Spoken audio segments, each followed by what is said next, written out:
വെള്ളമൊക്കെ നിറച്ച് കൊണ്ടുപോകാൻ പറ്റുന്ന ഒരു ക്യാനാണത്.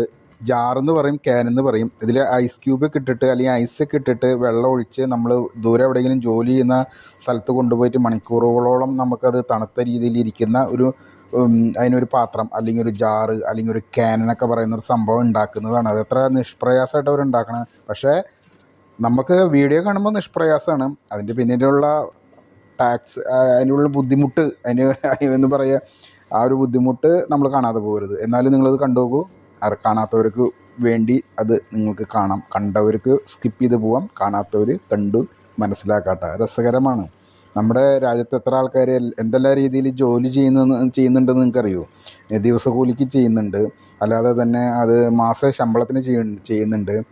പലർക്കും ജോലി, വിദ്യാഭ്യാസമൊക്കെ നേടിയ കുറേ ആളുകൾ നമ്മുടെ കേരളത്തിൽ യുവാക്കൾ ഇരിക്കുന്നുണ്ട്. ജോലിക്കൊന്നും പോവാതെ, വെയിൽ കൊള്ളാതെ, കൈ അഴുക്കാവാതെ.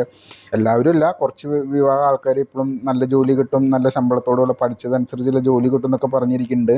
പക്ഷേ സ്വയം തൊഴിൽ കണ്ടെത്തുക, ഇത് ചെയ്യാനല്ല പറയുന്നത്. പല രീതിയിലുള്ള സ്വയം തൊഴിലുകളും നമ്മൾ വീട്ടിലിരുന്ന് അല്ലെങ്കിൽ കൂട്ടുകാരത്ത് ഫ്രണ്ട്സൊക്കെ ആയിട്ട് ചെയ്ത് നമുക്കൊരു ബിസിനസ് രംഗത്ത് അല്ലെങ്കിൽ സ്വയം തൊഴിൽ രംഗത്തേക്ക് വരാൻ പറ്റുന്ന പല സംഭവങ്ങളും നമ്മുടെ ഗവൺമെൻറ് നമുക്ക് തരുന്നുണ്ട്. ആവശ്യക്കാർ ഉപയോഗിക്കുക. ഓക്കെ.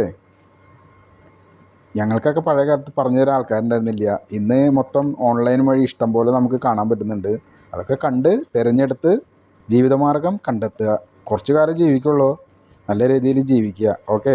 അപ്പോൾ വീഡിയോ കണ്ടോട്ടോ കേട്ടോ, മനസ്സിലാക്കുക എങ്ങനെയുണ്ടെന്ന്. എനിക്കിഷ്ടമായി. ഞാനിപ്പോൾ ഒരു ജോലി ചെയ്യുന്നുണ്ട്.